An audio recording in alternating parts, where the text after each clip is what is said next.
Welcome to our Interfire Homeschooling Q&A video. We have received quite a few questions on homeschooling, and so we wanted to get on and address those questions and see if we could clarify some things about homeschooling for you. Just a quick background, just so you'll know where we're coming from on this issue. Johnna and I have 3 kids.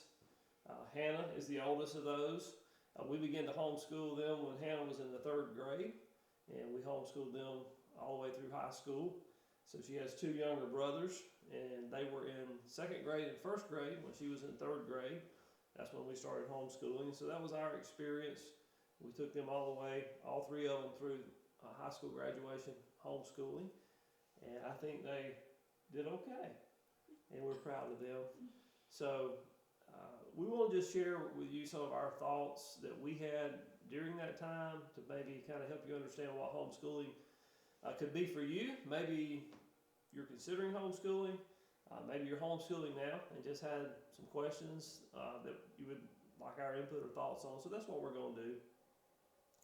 We just want to make a couple of general comments about homeschooling kind of before we get going.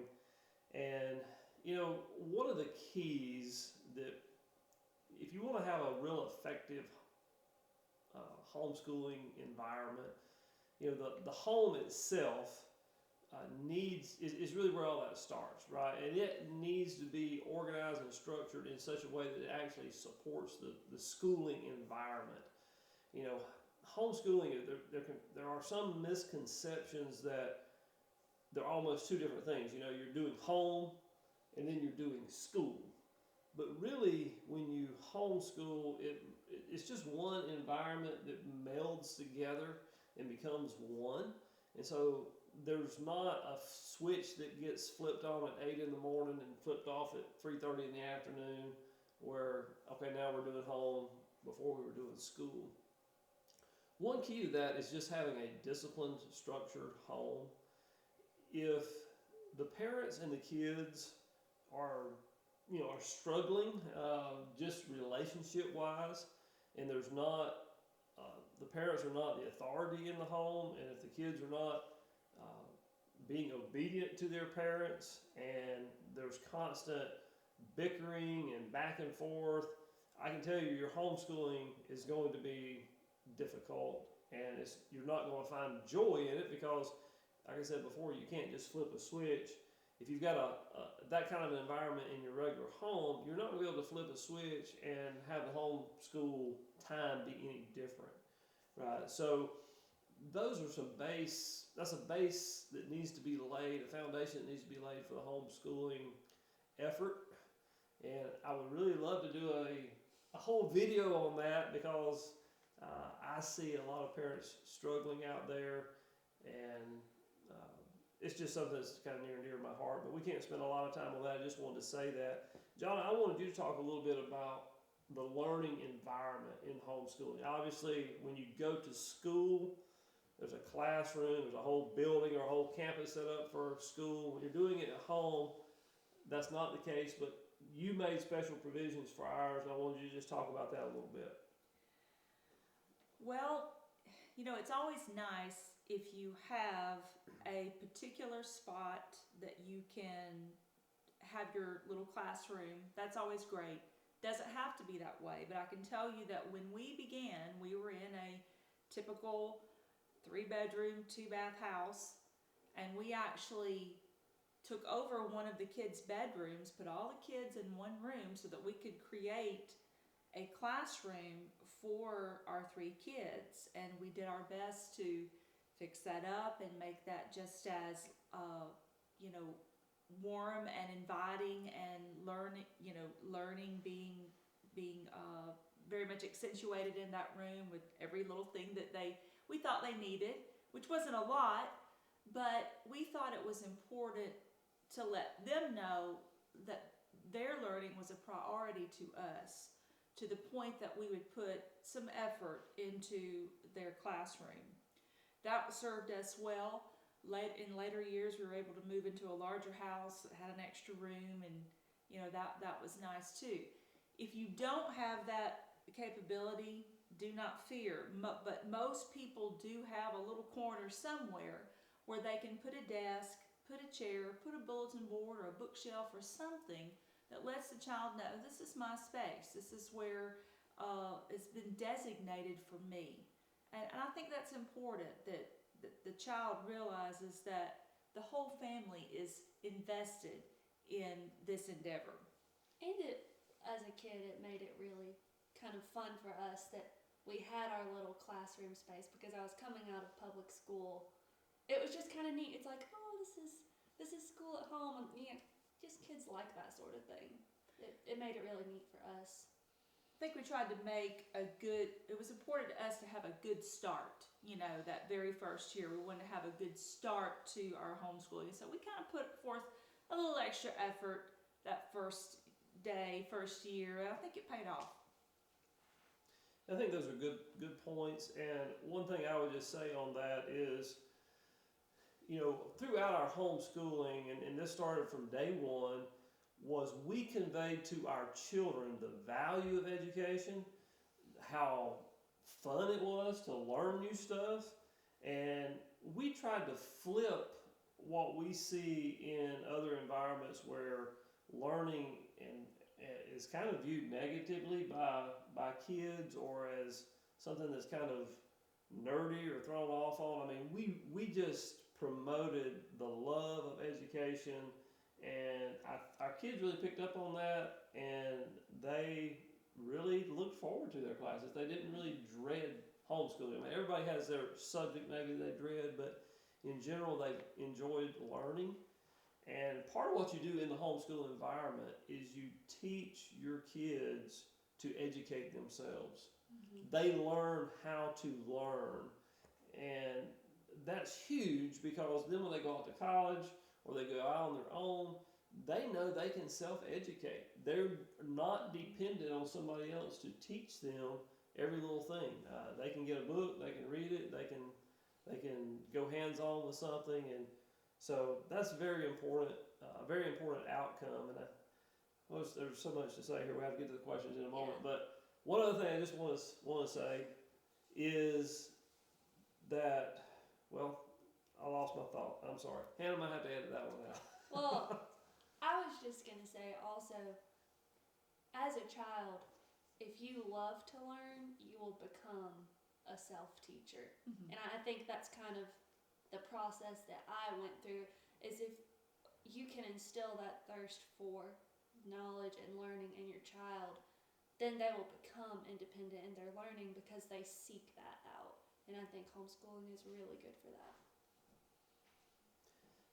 Okay, so let's get to the questions. The first question is, how do you maintain rules and structure without constantly getting on to your children? So this question kind of goes back to what I was speaking of before. How is your home, right? If you're constantly having to get on to your children now and you're not doing homeschooling, when you start homeschooling, you're going to experience exactly the same thing, right? So really the question to me the way the correct question could be structured is just in general, how do you maintain rules and structure? Because you can't flip a switch. If it's working in the homeschool environment, then when you get outside of the schooling, it will work the same way. And so in general, just real briefly, the parent has to be in charge, right? The kids have to line up behind what the parents are telling them to do. And the hardest thing that I see that parents have with this is they tell their kids things that they don't really mean and things that they don't follow through on. So when a child knows that what you say is going to happen and it's going to be enforced, and you follow through on that, which is probably the hardest thing of being a parent, once that is established, then the discussion kind of goes away. The kids know that you mean what you say, and that there will be consequences if they don't comply. And once that becomes the norm, there is not a constant back and forth with the kids. So maybe one of y'all has a comment on that. I would just say that, the type of things that I'm thinking along these lines are, if you tell your child, we're going to start school at 8 o'clock, and you need to get up by 7 or 7:30, whatever your style is. Well, at 7:30, they need to be up. You need to be checking and make sure that the schedule's on. Don't be hollering in the bedroom, "Are you up yet? You know it's time for school." That won't cut it. Your goal is the child to discipline themselves, to understand that they've got to get up, they've got to get ready, get their breakfast, and they need to be ready to start school at whatever time you've established. Having a war between you two about a child whining, saying, I don't want to do school, that just wouldn't happen. You would have an understanding at the forefront of, this is what we're going to do, and this is my expectation of you, and make that happen. Don't just say, "Oh, well, it didn't work today." You can't take that approach. You've got to be very proactive in, being there with your child, saying, "Okay, let's get going. This is our plan. This is what we're going to do." Yeah, I would just say, from my own child perspective, growing up, there was no negotiation. There was no back and forth. Just mom and daddy's word was law, and that was it. And I had a great fear, a healthy fear, and a great respect for my parents, just as I would for a teacher at school. And so, since I already had that baseline of respect, everything kind of fell into place on its own. Okay. Next question. How do you balance mom and teacher? Johnna, I'm going to let you start with this one. Well, really, they're one and the same. You don't divide them.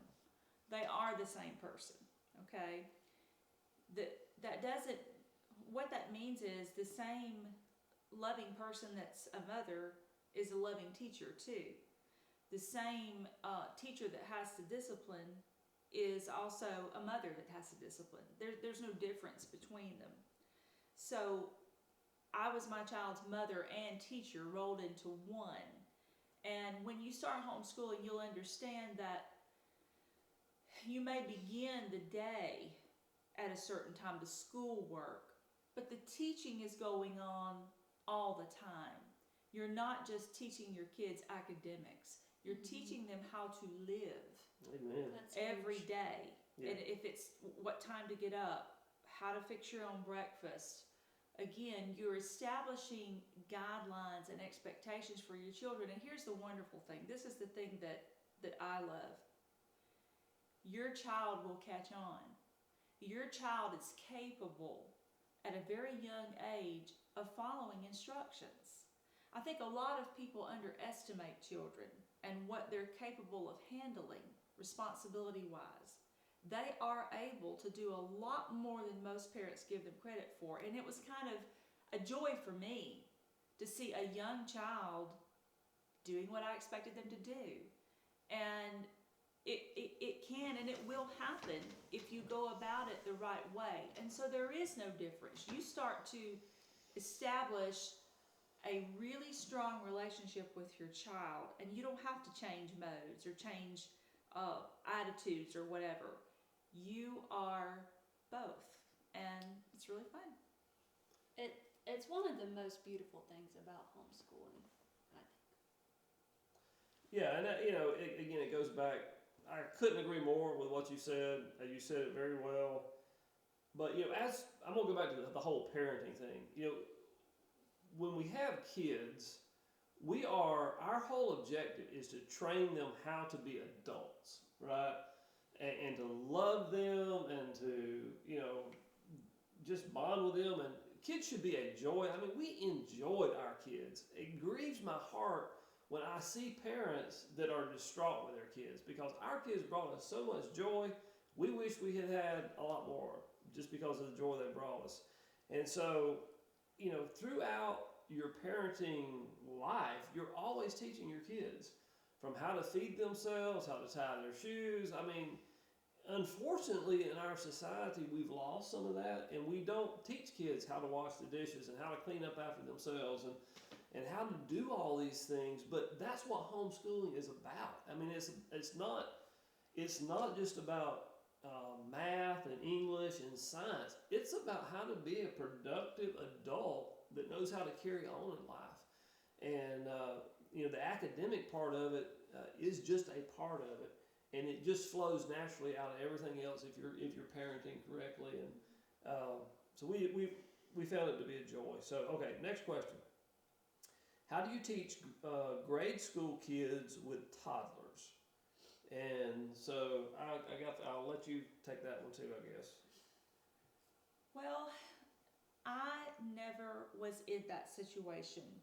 Mine were all school age. I didn't have any babies at home when I started homeschooling. I have known a multitude, or it seems like a lot of women that did. And, again, I would go back to this philosophy. If you want this to happen, it can. You may have to make some life adjustments, but it can be done. And even your toddler will pick up on things that you'll be amazed at, that just like a toddler can pick up on things like, okay, we're in church now. There's a quiet atmosphere. Children learn your toddler will pick up on that you're doing book learning now, and that you need to do something quietly. That can be taught to a child. They can be given something quiet to do. It is not impossible. I think people have the idea that they're maybe they're just going to run wild, and then when they turn 5, they're going to be ready to go to school. It doesn't work that way. The same type of teaching we're talking about can happen very young.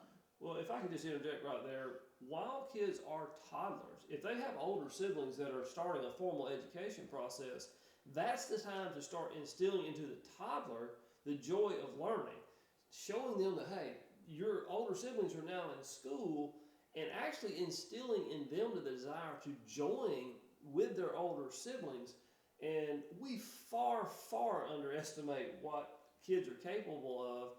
There's no reason you can't engage them in short activities while the older kids are being formally trained, and just let them participate. And if the structure is there in the home, they will fall right in line, and you'll be amazed at what they can do. And they'll learn by watching their older siblings. Exactly. They're imitators. Right. Absolutely. Okay, how do you teach multiple grades without losing your mind? So, sharing with you what we did on that, we had 3 different grades. They were back-to-back grades. And again, this is the beauty of homeschooling. You have flexibility, and you can structure things to fit your own needs. What we did right from the start was we combined Hannah and her next sibling Jacob together. And when they were doing writing, they did it together. They were only 15 months apart in age, so I saw no reason they couldn't be doing the same grade level work. Right. And so a lot of their work was combined. If you're in the high school years, I mean, obviously 9th graders and 12th graders take classes together a lot. I mean, that's not an unusual circumstance.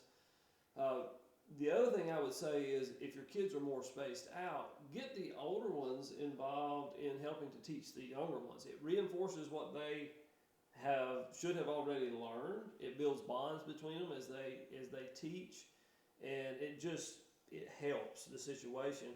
The other thing is, as far as teaching multiple grades, you got to realize if we're doing a math lesson, the teacher's not teaching for an hour, right? So if you had if you had 4 grades and you were teaching math, you might teach each grade level for 15 minutes, right? You're starting the kid with the concept.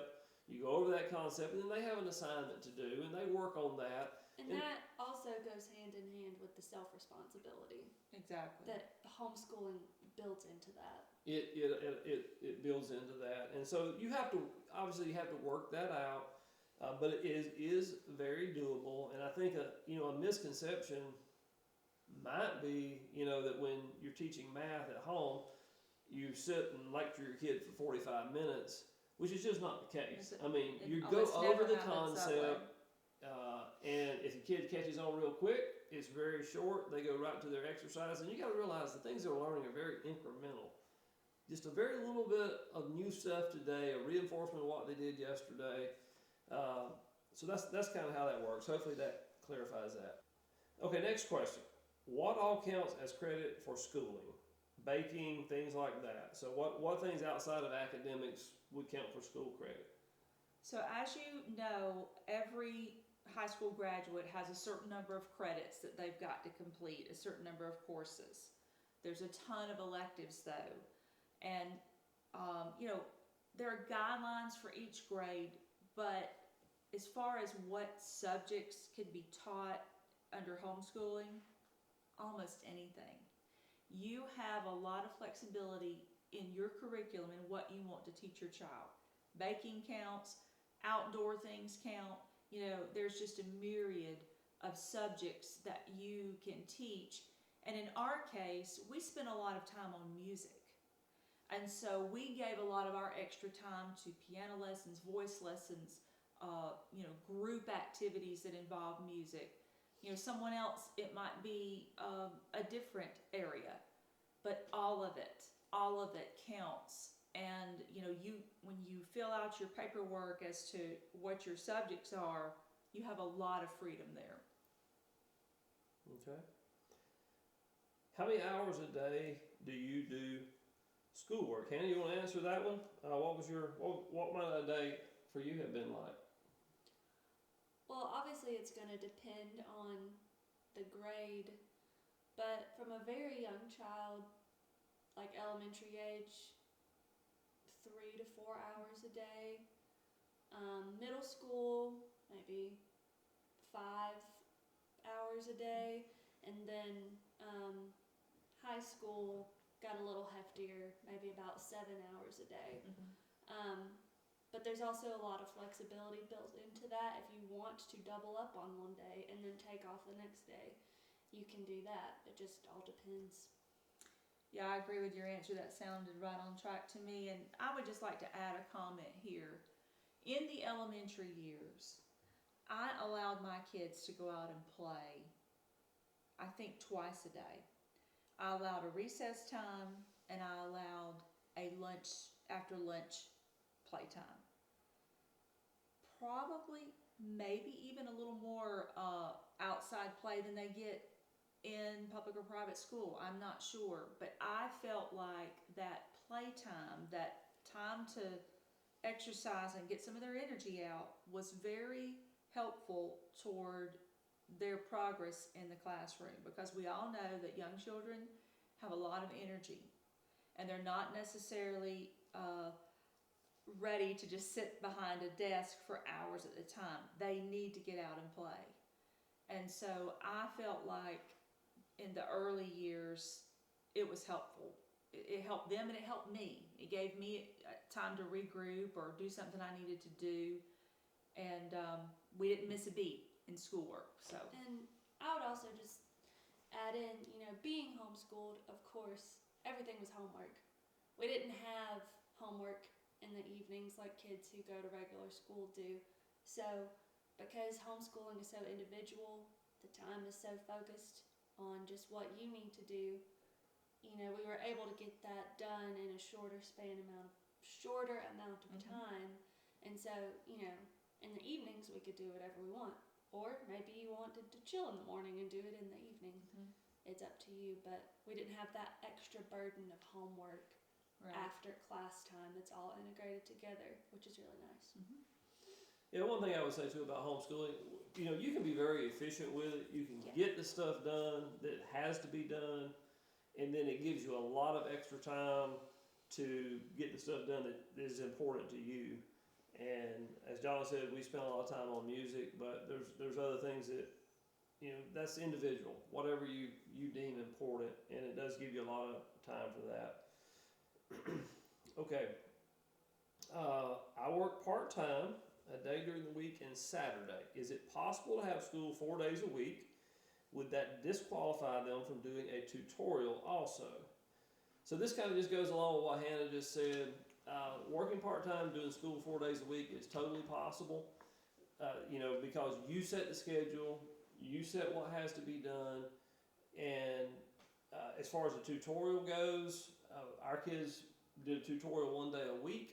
You just build your schedule around that. You have complete flexibility to do that, and it kind of depends on whether the tutorial for us was almost supplemental. We kind of did school 4 days a week, and then we did the tutorial 1 day a week, which was a lot of our extra stuff. But there are other people who did the tutorial, that was their main classwork. They got instruction either 1 day a week or 2 days a week, and then the parents helped them at home otherwise. So there's, again, a lot of flexibility. Certainly you can do a tutorial, certainly you can do 4 days a week. And also the guideline for the state or for the governing bodies is 4 hours of school per day. That does not mean that you've got to be teaching in those 4 hours. The student just needs to be doing their schooling 4 hours, and there's a difference there.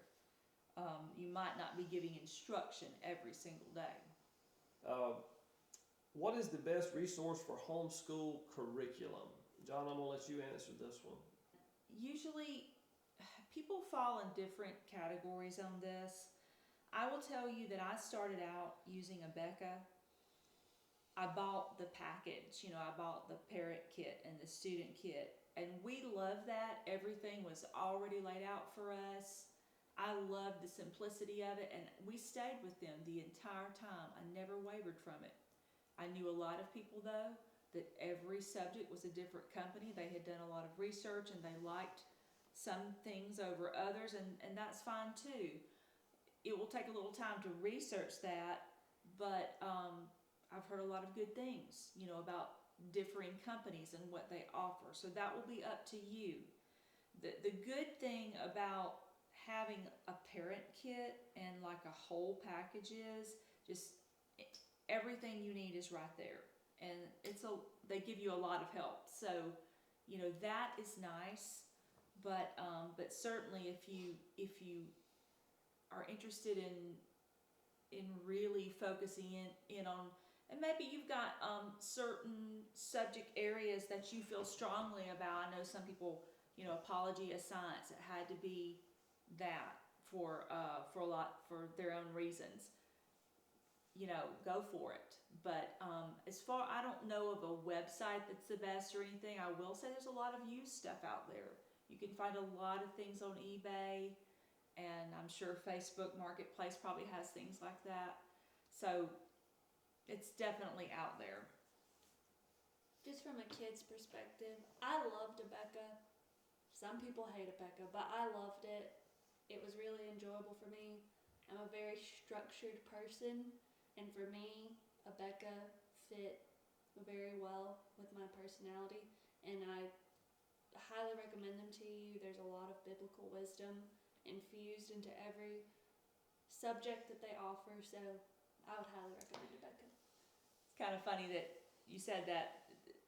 Abeka is like a love or hate, Yeah. It's kind of either love it or hate it. But one thing I will say, and this, I could talk a long time about homeschooling, but one thing I really appreciated about Abeka was they offered handwriting.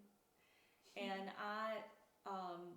penmanship. One of the joys of Johnna's life. I wanted penmanship. my children to be able to write in cursive, and it kind of grieves me that we have lost that. A lot of people don't write in cursive anymore, and you can call me old-fashioned if you want to, but they had a great penmanship program, and so I really appreciated that. Of course, you can order that separately if you don't do the whole thing. You can buy it individually, but Yeah, the one thing I would just say, if you've never homeschooled and you're just starting out, I would urge you to buy a curriculum for the first year. I mean, you're not locking yourself in for the future, but it just gives you that structure the first year to kind of help get you going, and then you'll quickly learn what you like and don't like, and then you can start piecing it together if you want. So, okay, on to the next question. I'm really not gifted at teaching, and my children have very different learning styles from me. How do you navigate that? Let me take it, because I'm not gifted at teaching. Okay, I'm not. Patience is not necessarily my thing, and thankfully Johnna did most of the teaching. She's much more patient, but I'm an engineer, and so the math and science did fall to me. And so what I would just say is, again, you don't have to be a gifted teacher. If you can be a parent, you can be a teacher, right? Because that's essentially what you're doing. It might be a growing experience for you, right? Teaching your kids could be a growing experience where the fruit of the Spirit begins to be manifested in you as you realize, hey, I need to develop more patience. I need to develop a little kindness. I need to work on these things. And so it can be a learning experience for both of you. But even if you feel really unqualified, the resources that are available today, if you can just organize it and keep the kids going, you can do videos right from an early age. When our kids transitioned to high school, we transitioned to videos. It worked great. But you can start it at a much earlier age if you wanted to, if you just don't feel like that's your thing.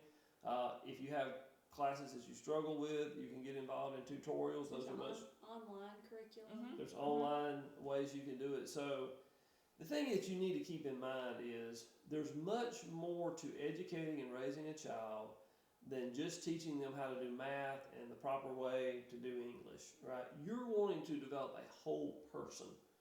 And it's really not something you can delegate to anybody else. You're the one responsible. You're responsible for taking that child and nurturing them and growing them and developing them.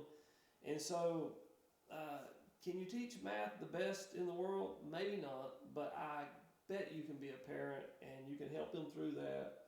And, I've got confidence in you. Just take it on and go. I'm sure you'll be fine. Well, I would also just temper that with being homeschooled, you can still hold a standard of academic excellence if you can find the right resources. And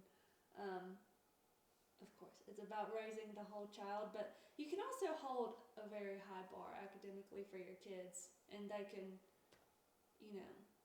really thrive academically. Absolutely. At the same time. Yeah, if you just look across the board at how homeschoolers perform on national standardized tests, on average, homeschoolers are beating the other forms of education from what I have seen. So there doesn't have to be a low standard. Let me just hit on this real quick and we'll move on. Different learning styles. We had 3 very different kids, different learning styles. This one here, she was the let's get it done, structured kid. The other 2 are boys. They were not quite as structured. And I kept them in line. and again, the beauty of homeschooling, Hannah did help push I them really along. did. she did I take. dragged Jacob out of bed at 5 a.m. for video classes. That's not a joke. She kept them structured. But again, the beauty of homeschooling is you can tailor their educational experience to their own style. Doesn't mean you slack off or let them by with things. You still expect a standard of excellence. But if your child is very, needs to move more, you can give them more breaks where the other kid may just want to sit and push through it. But you have that flexibility. How do you raise kids that aren't weird? I love this question. The reason I love this question, and I'm sure y'all will have something to say on this one, but I believe what the question really is asking is about socialization and raising kids that are socially awkward. And I love the question because to me it's one of the great fallacies of homeschooling is that if you homeschool your kid, they never get out of your 4 walls of your home and, they're just weird. But with us, our kids went to church, our kids went to a tutorial, our kids played with the neighborhood kids. There were a multitude of socialization opportunities outside of the home that helped them to develop. But the other thing I would say is with homeschooling is kids do spend more time at home around adults. And so they learn at an earlier age how to interact with adults, how to carry on conversations with adults, what's expected in an adult world, which actually makes them not weird, right? It makes them fit into the structure. You know, one thing I loved about the tutorial that we went to is there was a wide range of ages.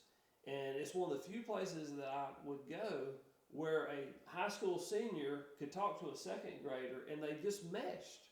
You know, there was no. It's not so segmented. It's not so segmented that they could go between age groups very fluidly and fit all of those. So I don't really think you have to try that hard not to to have them turn out weird. I mean, Hannah's a little weird, but you know, I think she turned out mostly okay. Yeah, I mean, all I would say is the kids are going to be a product of whatever their home environment is. You know, if you think you're a normal adult, chances are your kid will be a normal kid. It's okay. If you're a weird parent, your kids might be weird kids, right? Oh. Anything to add on that before we finish up here? Yes, I would just say that socialization, again, I've come to dislike that term because it's just entirely too much weight is put on it. And here's the thing, you know, children, middle schoolers, high schoolers obviously need to be around other kids. That is not in question, okay? They need to be around other kids, but they also need to be around adults. What I'm afraid often has happened, though, is that this thing has gotten out of balance. For a child to be socialized does not mean that they need to be around other kids that are their age for 8 hours a day. To me, that's the extreme of it. I'm not saying it's wrong, but I'm saying, think for a minute, does a child really need that to be socialized? No. A small amount, or even a medium-sized amount, of time spent with different age groups is sufficient. So I think that's, in my opinion, that's something you can put out of your mind. It's almost impossible for it to happen. You can find cases of anything if you look hard enough. But in general, this is a non-issue. Your child will be socialized, and I personally think in a more balanced way when there's a little bit of control over who they're with and how long. That's just my personal opinion. But kids who are in a traditional school environment, my interactions with them when I was in school is that socialization was their life. That was all they cared about. And like school was secondary. For me, family and school, my home was life. Socialization was supplemental to that, if that makes sense. And to me, that balance makes a lot more sense than just friends being all you care about. Deciding to homeschool was not an easy issue, okay? I remember some of the unknowns and the uncertainty when we started. But I can tell you now that I've completed the journey that many of my fears and uncertainties were unfounded, because what happened was our family structure grew so strong. I knew that this was right. I knew that this was right for us because we became strong together.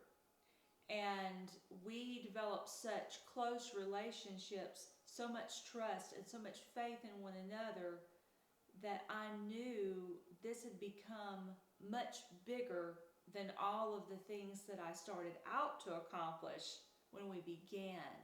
The picture got broader and broader as the advantages got greater and greater, and we began to realize this is a lot more than we thought. This is more life-changing than we thought.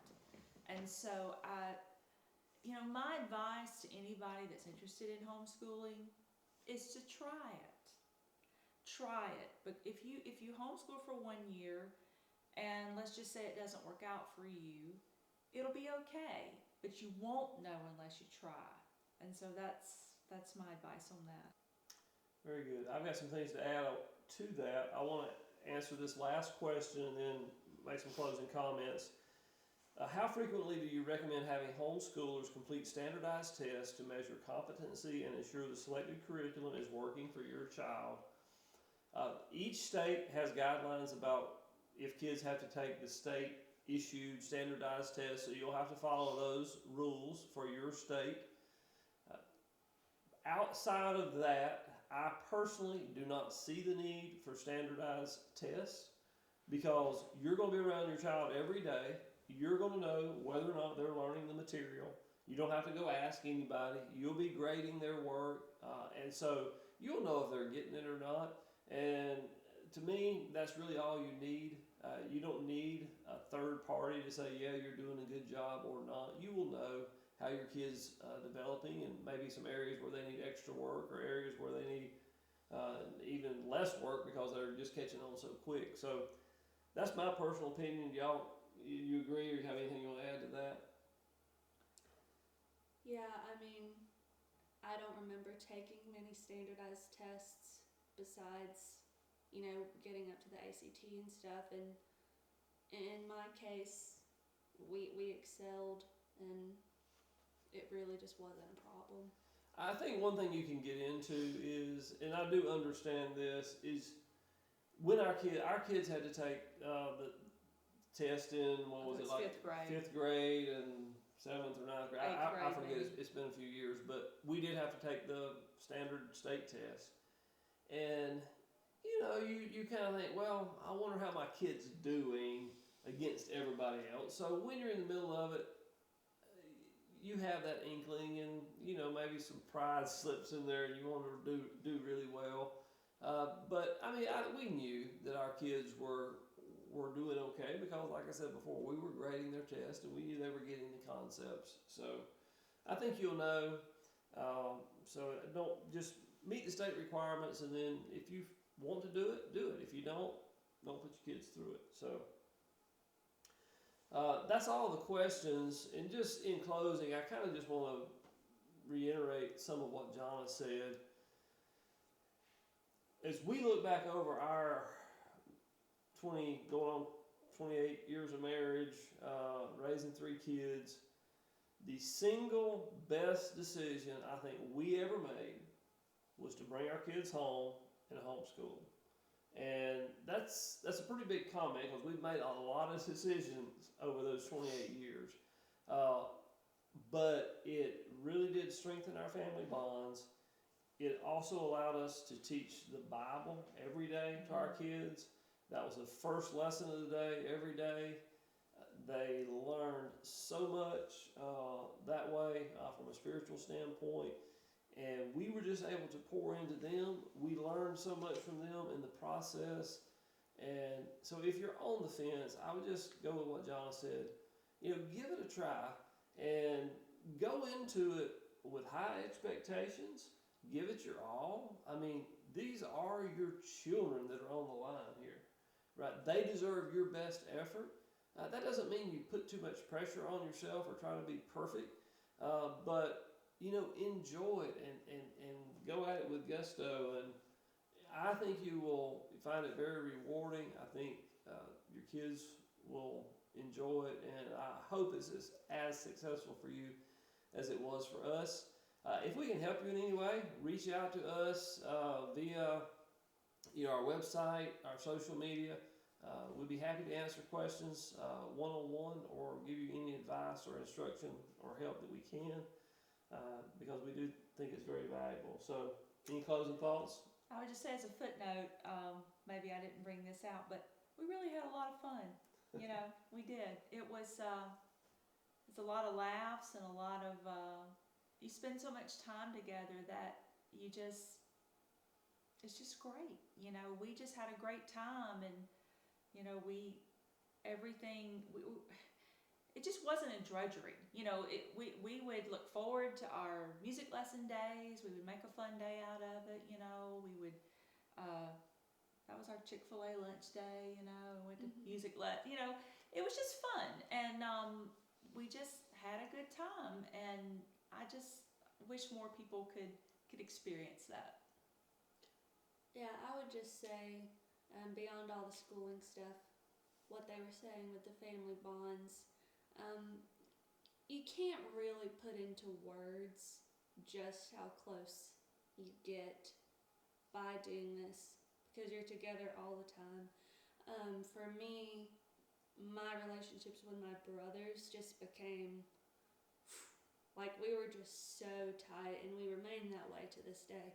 And just nothing can ever replace that.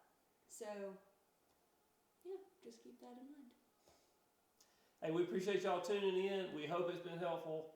If you have other questions, shoot them to us, and we'll be looking forward to hearing from you. Y'all have a great day.